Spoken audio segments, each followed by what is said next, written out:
Welcome to the highlight show for Group 6 from the second stage from Ultimate Pool The Masters. Karl O'Donoghue will take on Dylan Leary in our first match, and then we have the mouth-watering clash between Chris Melling and Jordan Shepherd before the winners will play each other for a place in the quarter-finals. Let's get straight into our first match then, Karl O'Donoghue taking on Dylan Leary, and we join the match in frame 6. Dylan Leary has the break 3-2 behind. Stephen Jameson is joined by Gareth Potts on commentary. Very fiddly, but he's obviously worked out that this is the best place to break from for him for the cut break, and you wouldn't argue against it after that, would you? Yeah, yes, yet again, top ball, top left. Yeah, he hit it soft, and this is what I'm saying. When he hits it like this, one goes directly in, and there's not a ball anywhere near a cushion. Yeah, you can't really argue with these results. Could take either colour set, really. I think he's looking at yellows. Yeah, he will definitely go yellows. Just for the simple fact of getting on the red that's on the left side there isn't easy. He may have to play a plant, but as long as he gets right behind it, or he could play a cannon into it from the one that's over the middle, so he has options. Yeah, that was just all about playing an area, really, and he's come up pretty nice.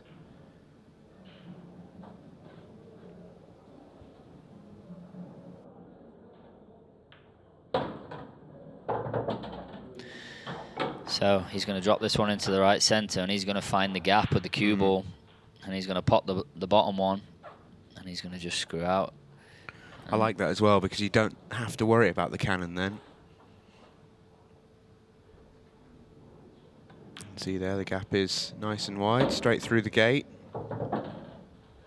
My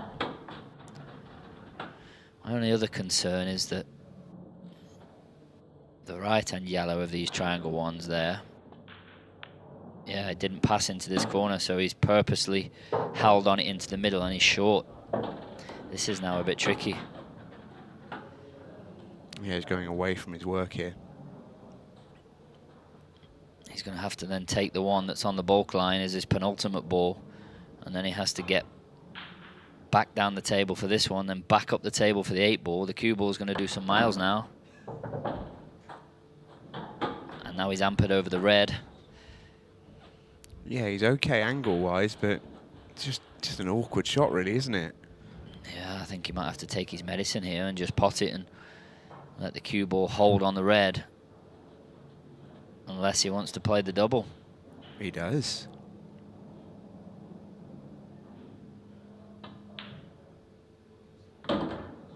Hampered again. Oh, this is nasty. Well, he knows he doesn't have to do anything with the cue ball. The 8 ball is waiting for him, but this is a tough shot. Actually, you might have seen on the Ultimate Pool socials, I think we posted it earlier on today. He's a very good pressure potter in these situations, Dylan. It's a not dissimilar shot coming up. Well, this is absolutely vile, so he'll need to be.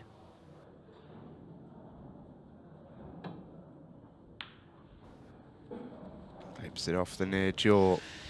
Yeah, and you couldn't help to just think that that was coming in that clearance, wasn't it? Snowballing, wasn't it?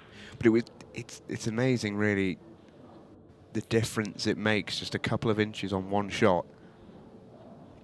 And here's the one to the bottom left to play the yellow to the right middle. It's a nice little route, but just being off straight the wrong way has killed him in that visit.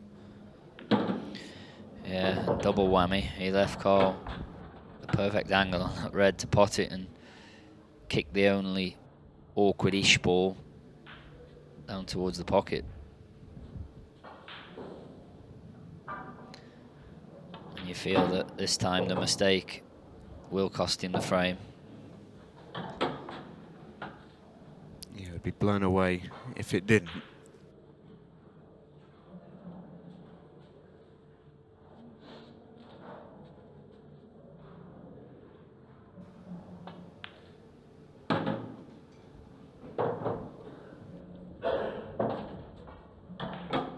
It's not what he's played, but I wonder if he might just take this red to the top left now. Yeah, he will. If it's dead straight, he'll just poke it into the top left.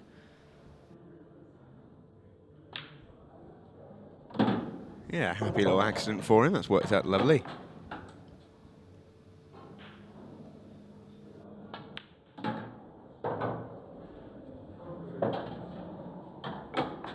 Can argue it was the right pattern really to take those out. That's come out really nice.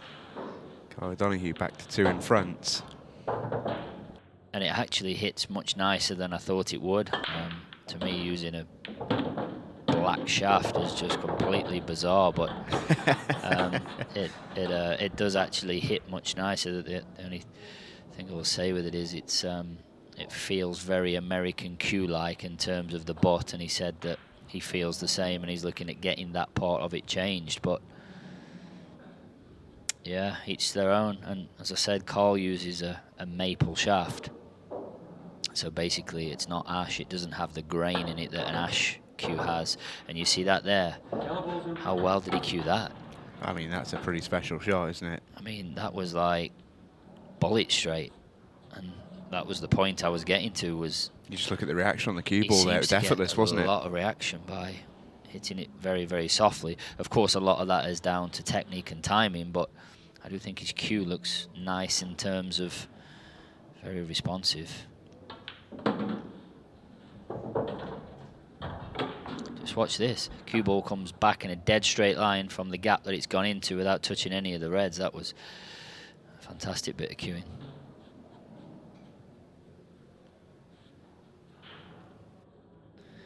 Important to just take these in the right order, because everything has a home, but you've just got to get the cue ball in the right place. 8 ball doesn't go left center, doesn't go left bottom corner. So you've just got to make sure that you leave the right angle on the last ball to get either beneath or to the side of the 8 ball. You're potentially looking at leaving this yellow closest to the bottom right with loads of angle to come back across, or is he looking somewhere else? Yeah, I think he's just going to pop the one bottom right, just stun the cue ball out into the middle of the table, and he'll have options to either screw back and play the 8 ball in the same pocket, or ideally just to run through, and he's going to pop the 8 ball in the bottom right corner. He's now maybe looking at a change of mind and play both yellows into this pocket, is he? Yeah, he changed his mind there, and I think that was the wrong shot. Just drop it in. You don't need to be making the cue ball travel 5-6 feet when you can just pop it out 6 inches off the rail. Yeah, you could see where he was lining it up, where he wanted to play his next shot, and I mean, we've literally just seen how well Karl O'Donoghue can cue. He's capable of playing that shot, but that felt like a bit of an unnecessary risk. Well, I just think when you're as good a potter as Karl O'Donoghue is, you don't need to be right behind every ball. You can just accept that he's going to pot that in the middle of the table.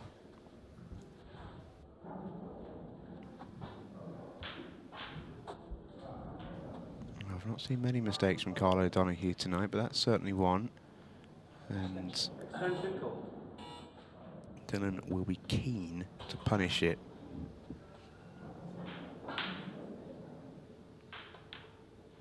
Yeah,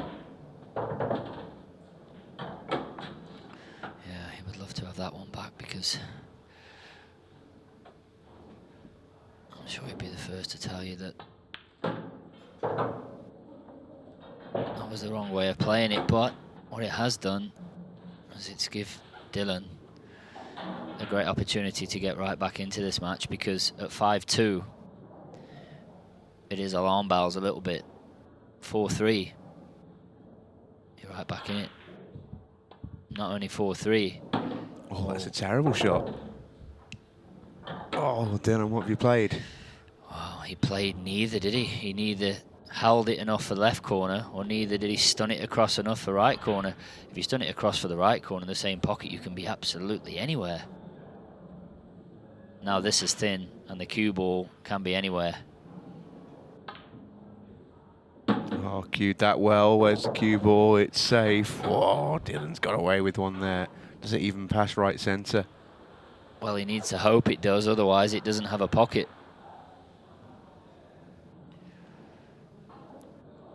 Can't exactly tell, but I think from his body language tells me that it does pass.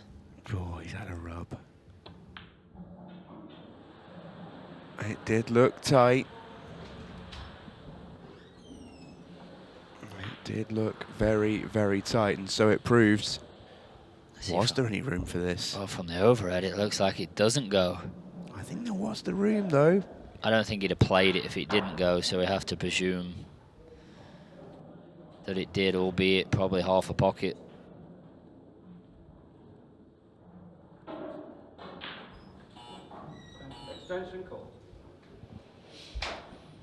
He could play this. He'll definitely be playing the one that's in the middle of the table, that's for sure. But he could play it as a two-way shot and hide the cue ball on the line of... Well, he isn't. He's playing the other one. I'm amazed he's playing this one. Oh, what a pot. Wow, what a shot. And he's now going to pot this, and he's going to screw around 3 cushions and land on the 8 ball. Up the cushion. Just check out the cue ball. It'll go left side cushion, bottom cushion, and probably hit the right side cushion.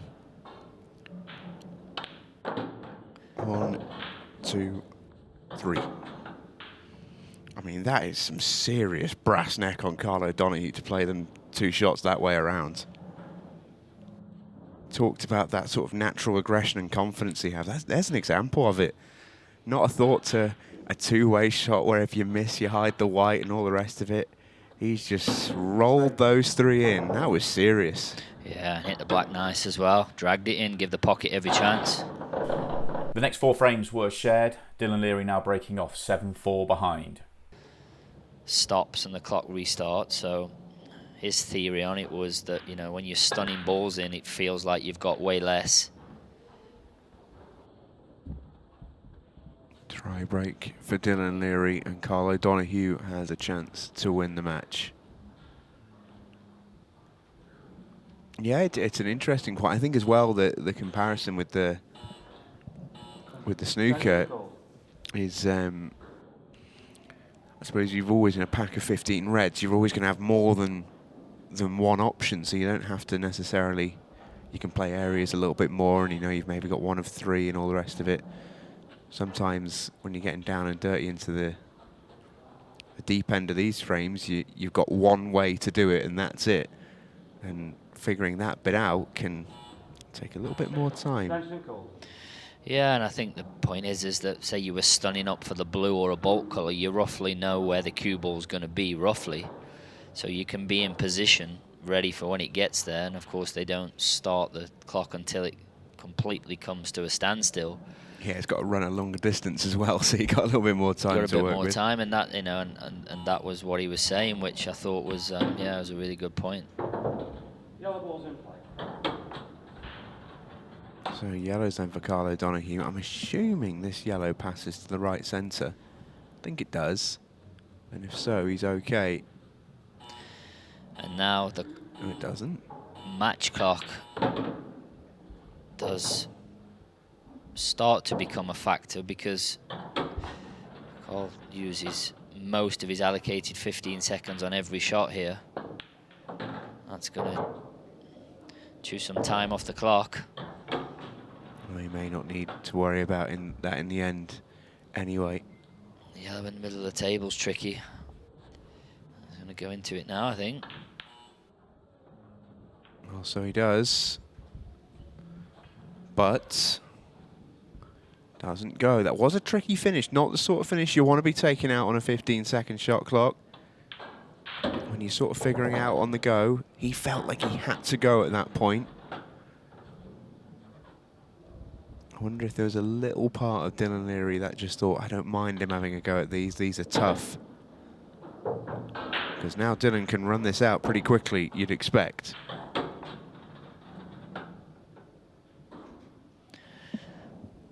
Just another point on the shot clock. I do feel as though it actually helps certain players. And what I mean by that is some players can be very indecisive and can try and take too much care. And in taking too much care, you can almost look for problems. Yeah, I mean, obviously, watched an awful lot of it now, and you do see it sometimes. It's almost like a player gets a jump start, and it just kicks them into a rhythm, not by forcing them within themselves, but it almost forces them to play quicker and play into a rhythm, and all of a sudden you can find a bit of flow. Doesn't always work that way, of course, but and as I said before, you know, all of these top guys, it's all on instincts. They've all cleared up a million times before. They all know the shots. It's just when you're playing a huge match, you of course want to make doubly sure. Tell you what, that was a good shot there from Dylan Leary. Really, really good. Not over yet. It is not over yet. Oh, it was in. It got kicked away. It actually, one went in the left centre. Oh, these are horrible. But actually, I don't think That's perfect. that's a problem. That's perfect for Carl. If they're horrible, he'd be happy with that. Of course, he would rather them be all over the pockets, but the fact that they have gone, well, there's 5 balls on the left side cushions. Yeah, you don't want a part of this frame at all. So Carl says, go on, give it your best shot, Dylan. And even at 7-5 down, needing to win 2 frames, Dylan, you feel, comes begrudgingly to the table. These are absolutely grim. But if he takes them out, he's got a chance to force a potential hill-hill situation. Long way to go until then, though.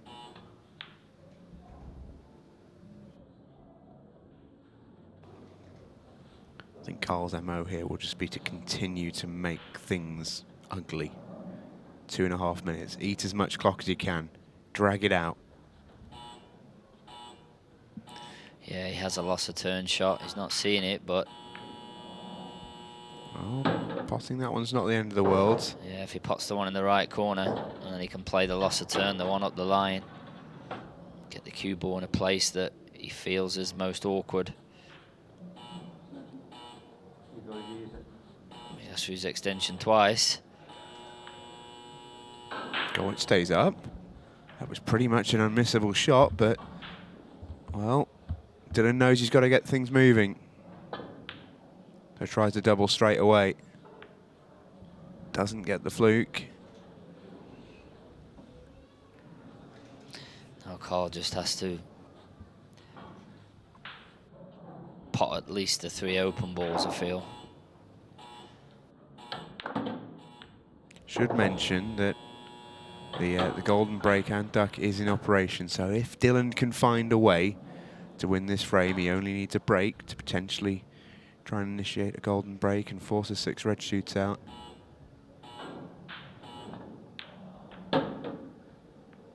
Loss of turn played. I mean, Dylan's got so little to go at. Yeah, he played it well. He's kept him off everything, other than maybe a double. Cock tap, not quite.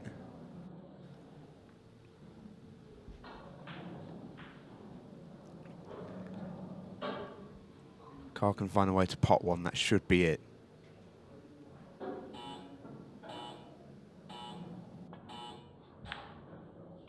Yeah, that's going to be that. Don't think there's going to be time now. Carl uses his shot clock wisely for Dylan to respond.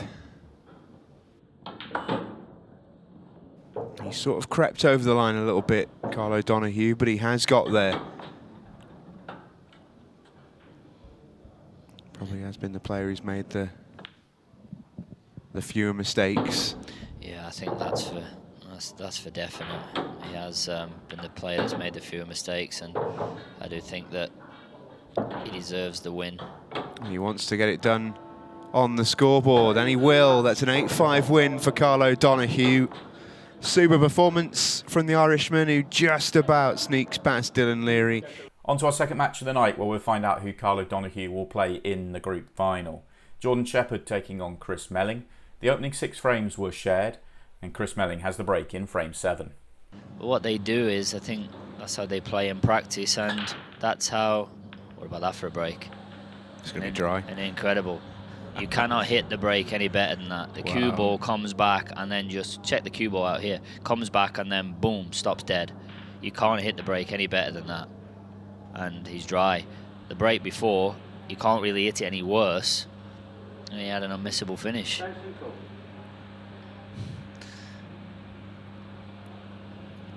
Well, these are a little bit trickier than perhaps they first look, though, I wonder. What I'm trying to say is, you're probably better off butchering the break. Yeah. Probably make yourself feel better about it, wouldn't it? But they're not gimmies this time. There is work to do.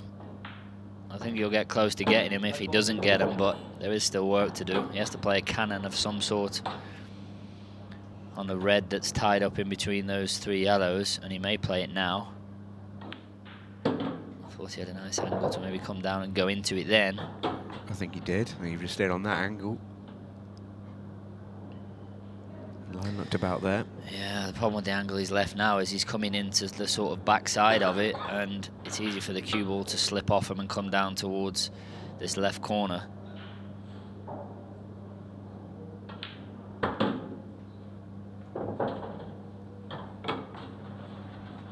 Well, that'll do. Yeah, lovely controlled shot. If it passes, that was a fantastic shot. Knew he only had to catch the red or the yellow, and he didn't need to bump it far.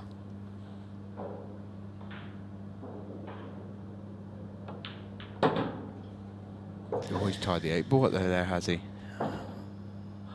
Yeah, that confirms it. That's a little sloppy one, that, from Sheppy. Yeah, I'd have to say a little bit unlucky as well. I mean, to bump into the 8-ball and to knock it there so it actually doesn't go in any pocket. Well, he's only got half a pocket with this, but to knock it there so it doesn't go in any pocket was, yeah, I'd have to say a little bit unlucky. He's looking there to see if it goes right centre, and he's looking very, very closely. Well, the good thing is if it does go, he can get right behind it. He does have the option to double it into the left centre if it is tight. And if it is as tight as that, or it doesn't go, I think I would play on the double.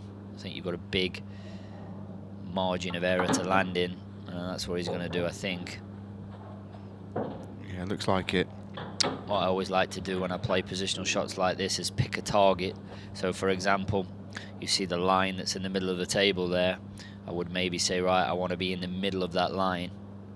Then you have a target to work to, rather than just play the cue ball into a sea of grey.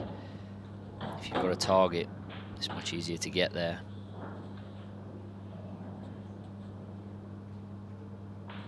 It's the big shot then. Oh, that's perfectly played. Very, very good. Right up there in the Ultimate Pool rankings at number 7. Gets the finals night in this tournament. That could help him along even further. Already claimed 1,000 points for getting to this stage. He'd get even more should he advance. Had a really consistent first event of the year at Pro Series 1 and 2.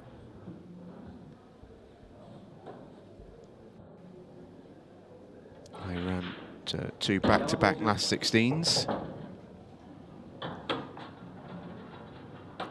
But you just know that the sort of player Sheppy is, he's not here to make last 16s, he's here to win titles. And I think that does help the transition he made a couple of years ago to focus on his snooker more full-time and put a little bit less pressure on his 8-ball game. But he still feels like he's in the shape to take down titles. That's what he's done already, of course, with Ultimate Pool.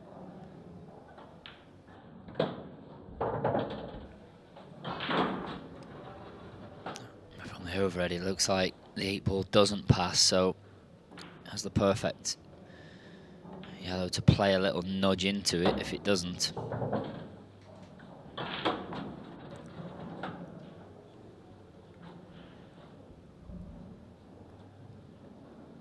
Looks like he's really trying to convince himself that it does. Doesn't look like it, does it, from the overhead? But as we say every single week, these cameras can be very deceptive.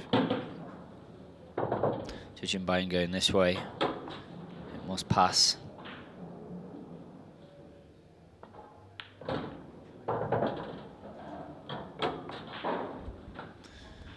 Well, it definitely does now. Yeah, very nice. He had to worry a little bit about sticking on the red there. He's almost not on this yellow. There's the cue ball. Oh, he's not right behind it. Wow. Well, he's got a big chance of making this. Obviously, that was a poor shot, but off the top cushion, he has a big pocket. You see, Chris just said he can't miss it, look. He couldn't. Jordan Shepherd pulls one out the bag. Jordan won the next frame as well to open up a 3-frame advantage. We join Chris Melling at the table in frame 10 after tactical exchange.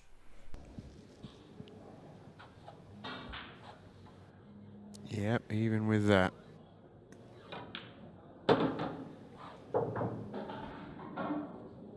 don't think he's anywhere here.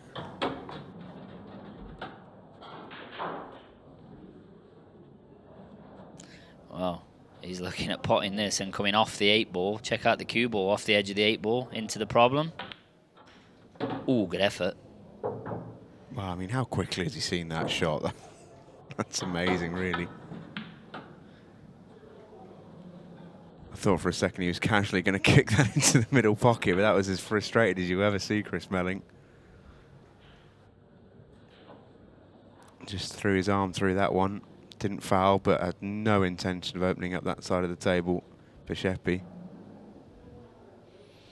Oh, yeah, I think you might see him play a safety shot and just drop onto the one over the pocket. Call the police. Oh, no, he didn't play a safety. He tried to. He's that good. He's still potting him. He did actually try to play a safety there. He absolutely did. He doesn't want this next one at all. He's got to be really careful where he leaves the white here, because if he leaves Melling any angle on that yellow to break into them, he's in trouble.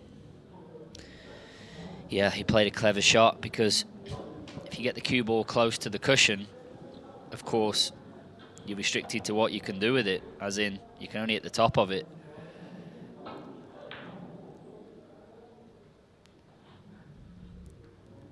Cross double off the edge of the red. Oh, just what like a that. shot. What a shot. Chris Melling is at it again, folks. Don't leave the magician those. What a shot this is. On absolutely nothing. Well, this will be some out with the angle he's left himself here. Goodness me. Big shot. Yeah, he doesn't miss those. That is an absolutely filthy out from the magician, Chris Melling. Oh. Chris Melling won the next 2 frames as well to tie the scores up, and he now has the break 6-6.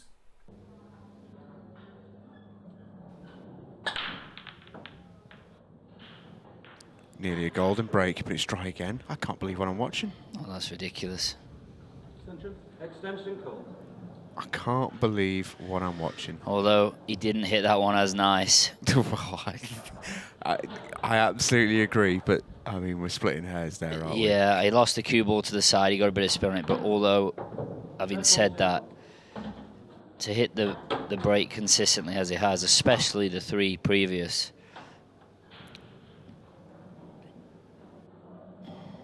And look what he's left as well. Yeah, and when you hit that's why I said, you know, sometimes when you're hitting the head ball, especially at the pace and power that he's injecting into it, you do have a chance of the balls going scrappy. But timing is everything on the break, and these guys have that in abundance. So what happens when you time the ball so well is generally they just split all over the table.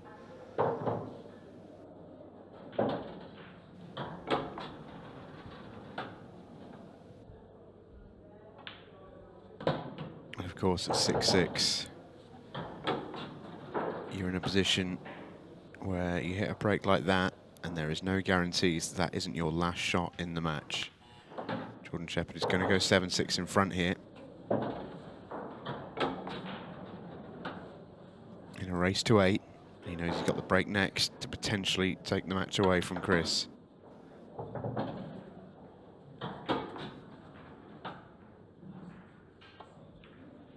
And it is indeed 7 frames to 6. Jordan's seen enough of the front ball break. He's going to the cut break, and he's made one. Oh, Chris will be spewing. Well, that's how much side spin he gets on this. He almost spins the ball into the corner, look. Doesn't really do it justice on the overhead because it comes back and hits the pack and stops the spin, but he got a serious amount of right-hand side on that. And yeah, just have a look at these yellows. Okay, the 2 that are in the middle of the table there, the left one obviously doesn't pass into the left centre, but it goes into the top left corner. So providing he plays a good positional shot off this shot, or screws into it off this shot if he has the angle. That's what he's chose to do. Maybe a cannon into a ball. He's never quite sure where they're going to go. He's okay.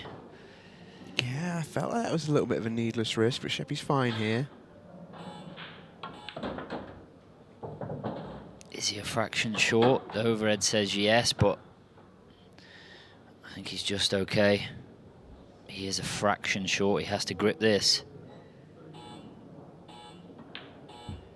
He couldn't avoid it. He's ran into the red as he knocks it far enough. So it goes, I think so. Yeah, he's fine. Well, Jordan Shepherd runs 2 in a row to round out the match after a Melling comeback. It has been a great battle, this.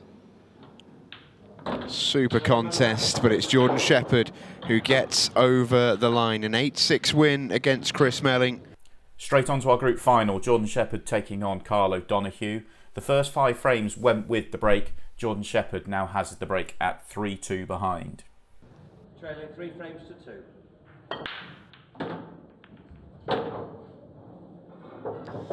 Sticking with the cut break, and he's still making a ball, but this time they're a little bit messy.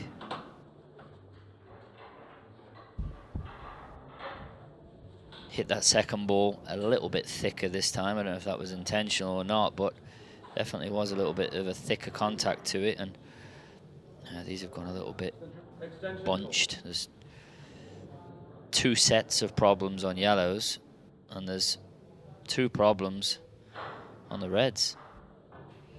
Yeah, this is... You just contrast the 2 breaks there when you take a look at Carl's last one and Sheppy's most recent one. Both hit well, but the results are very, very different.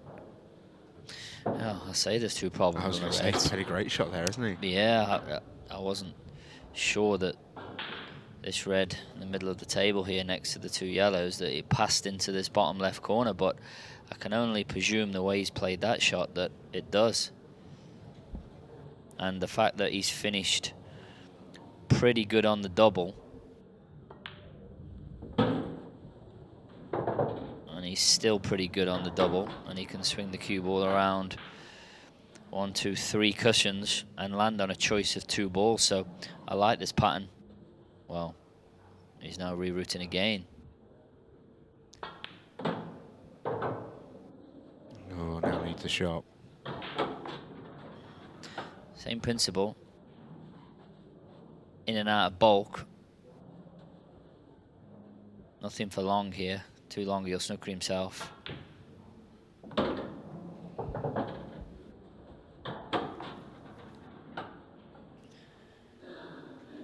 That's why I like to leave in the other red, because there was 2 options to land on off that ball instead of 1, but he has to navigate through the congestion of these,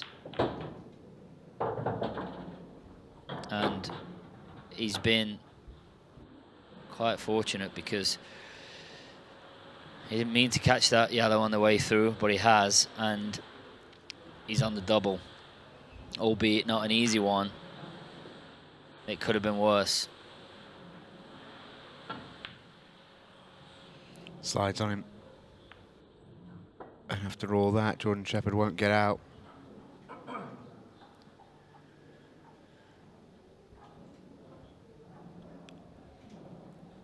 Did so well to get as far as he did.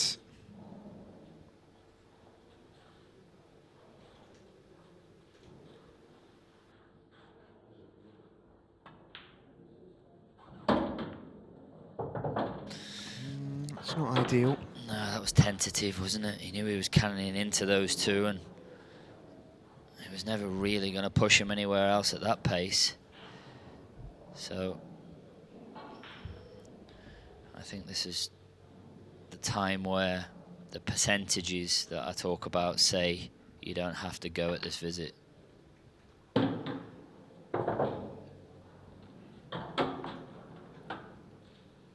And he's not, and this is the right shot.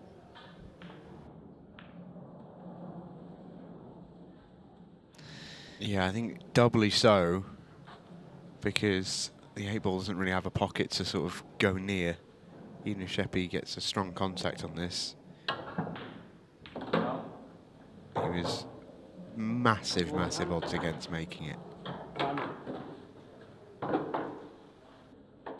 Which he knew. So much so that he threw his entire hips through that, and just to try and get something going. Straightens up on him, misses. Yeah, Karl O'Donoghue is seeing the patterns clearly. He played the right shot last shot, and he's going to top forward here and try and land with an angle on this one in the middle of the table to knock his bad one out. He's a little bit short. He's looking at the double, and I know he is good at doubles, but the double isn't the right shot, but he's going to play it. Braver man than me. Oh, shot that is. I think he felt as though he could get the cue ball in an awkward area for the 8 ball, but even so, I wouldn't have played the double, but it went in, so who's to argue against it?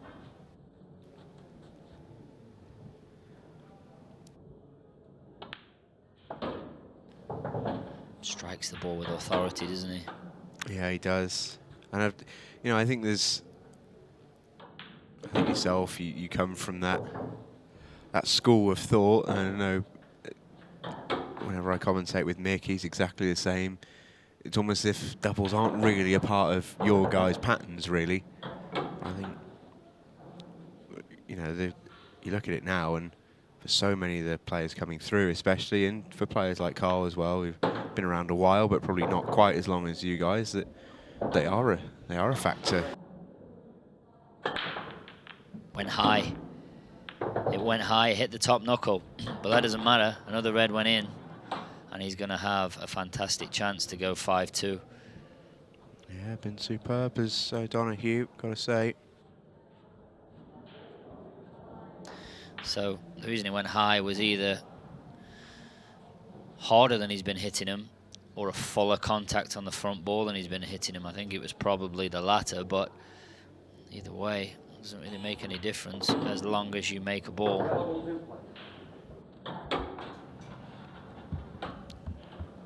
Yeah, and speaking to some players, you know, there's certain players who try and find a spot that works consistently for the table they're playing on. And I speak to a few of them in Blackpool that go, no, I think I found my spot for this tournament. I seem to be making that ball, or at least getting it close to that pocket every single time with this sort of pace. This is my spot. Yeah, and it's repetition, isn't it? He obviously breaks from there all the time. He sees the line of the front ball. He's used to seeing it. And just like the cue action, it's about finding something that repeats.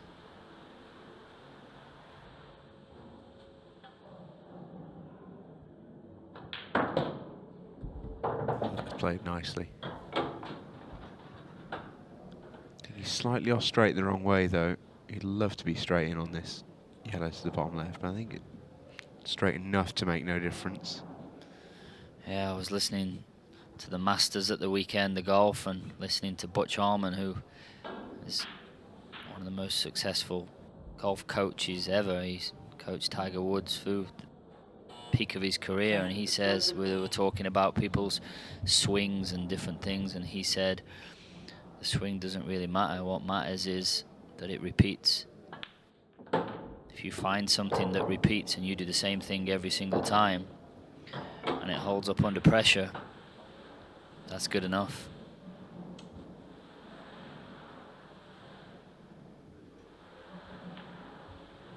That just grazed the near knuckle. You didn't see it on the overhead, but it just flicked the near knuckle on the way in. That heart would have been in his mouth there, but not enough in order to push it offline. It did catch the near knuckle though, and this 8 ball's still got to be potted right in the middle. Yeah, potted it is. He's moved the cue ball right over this time. It's nearly on the rail. Yeah, and that was soft, and the benefit of, I suppose, moving it that far over, not that I'm any expert on the cup break, by the way, but with moving it that far over, what it does mean is you can see more of the second ball, i.e. get a fuller hit on it. Red ball balls in point. Yeah, I'd be pretty pleased with this leave if he got it all the time.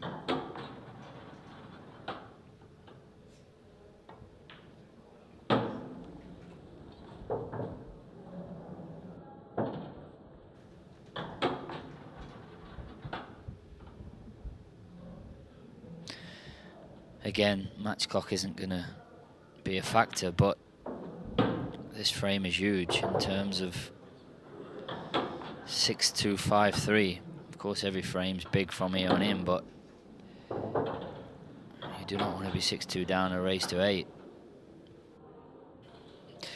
Just drops his arm there in a disgust that he overdid it because he was playing on the one next to the 8 ball in the centre. It's still okay, but be careful he doesn't overdo this.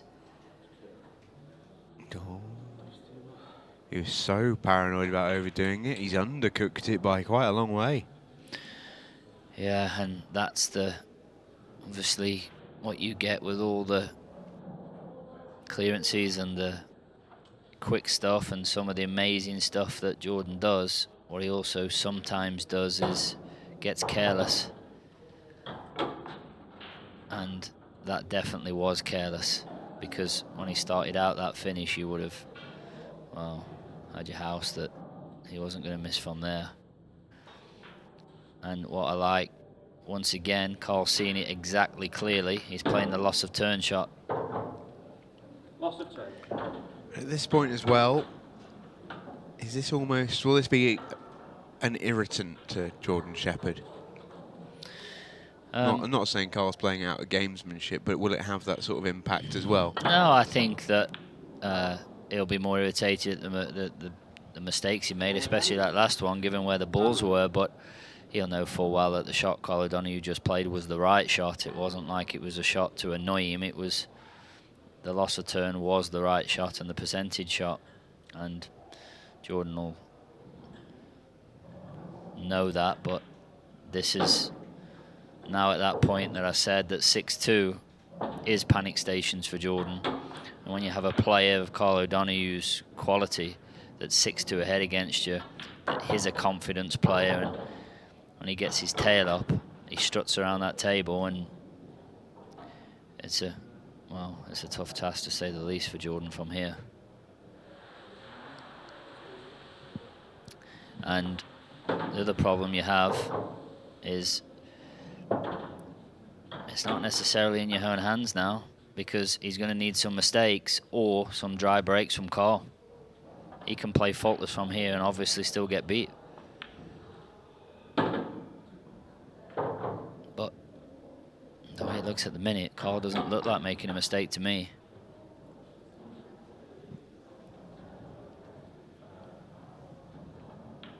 No, it's another very classy visit to the table from Karl O'Donoghue.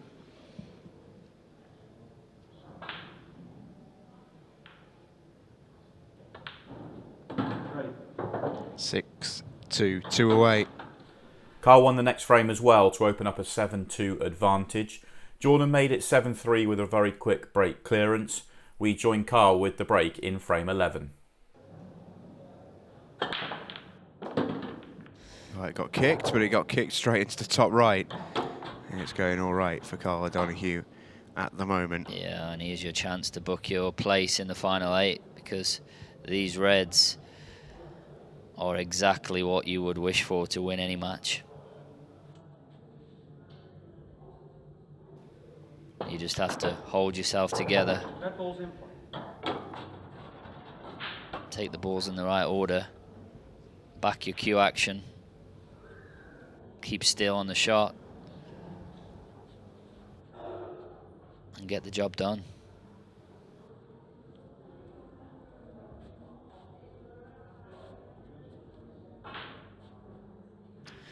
Because the match has been so quick, we're not in the 15-second shot phase of the match yet, so he has the luxury of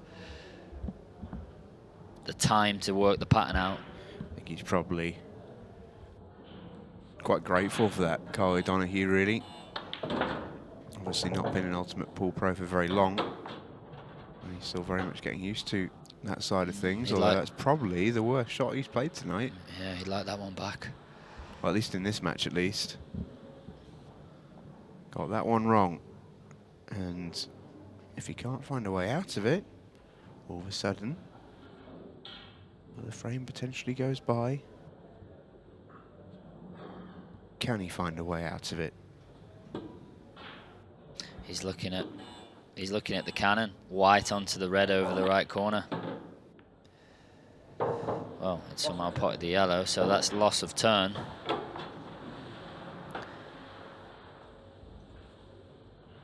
As I said, it's never over until it's over, and when the chances come your way, you have to be prepared to take them, one ball at a time, and that's all Jordan can do now. He has another chance. And his break, should he get this clearance. Another break like he got last frame, and it's 7-5, and then it is game on. Yeah, and at that stage, you're Karl O'Donoghue. You're not human if you're not thinking about it. Yeah, especially when... It's a bit of a slack one from Sheppy again, but especially when you had a golden chance to win already, that's what makes it even more difficult. Has he got a shot? Does he have the gap? Yes, he does, but the position isn't easy, and then getting on the 8 ball isn't easy. First part of the shot, he's played well. He now needs another one. You've got to play a great shot to get on this 8 ball. What Sheppy got in the locker? There's your answer. Has he got the right hand side on? Did he get the right hand side on? Oh, he's so close, but he's not there. Yeah, he now needs cushion first. This to stay alive. What a shot.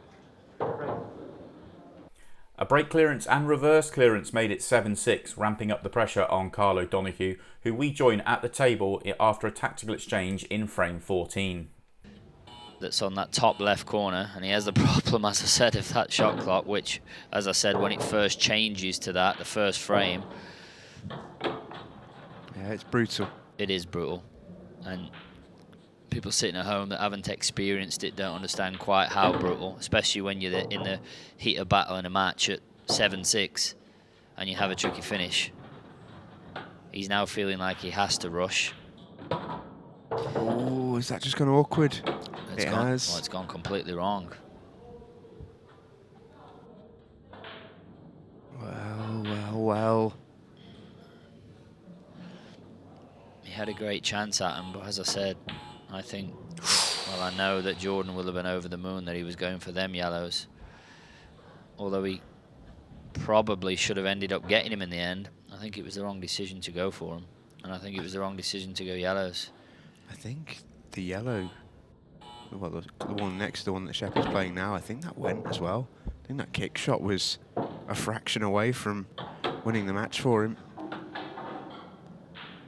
And now Jordan Shepherd has these reds, and he's going to play the right shot here. He's going to play those percentages. He's got to make sure he covers the yellow, though.